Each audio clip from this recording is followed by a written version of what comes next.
Mərhum reper Hüseyn Dəryanın oğlu Cahangir atası ilə bağlı duyğusal paylaşım edib. O, sosial media hesabında yazdığı sözlərlə həm izləyiciləri kövrəldib, həm də atasız böyüməyin ağırlığını dilə gətirib. Cahangir paylaşımında atasına xitab edərək bunları qeyd edib. Sən mənim ən böyük qaranlığımsan, ata.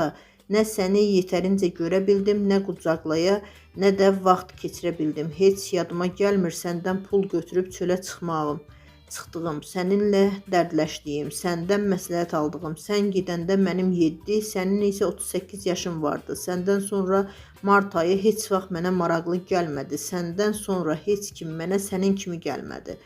Bu sözlər qısa olsa da dərin bir boşluğu və illərlə yığılan həsrəti ifadə edir. Atasını 7 yaşında itirən Cahangirin paylaşımı göstərir ki, zaman keçsə də valideyn itkisi ilə barışmaq asan olmur. Xüsusilə də uşaq yaşda yaşanan ayrılıq insanın həyatında silinməz iz buraxır.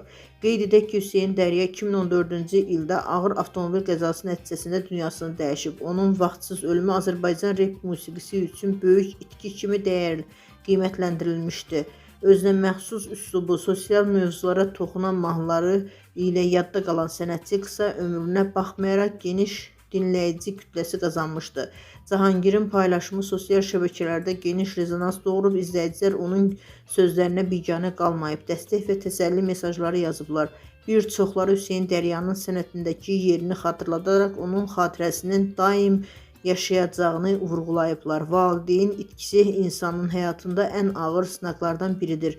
Cahangirin səmimi etirafı bir daha göstərdi ki, ata yoxluğu illər keçsə də insanın qəlbində sağalmayan bir boşluq kimi qalır. Buna baxmayaraq mərhum sənətçinin adı və yaradıcılığı onu sevənlərin yaddaşında yaşamağa davam edir.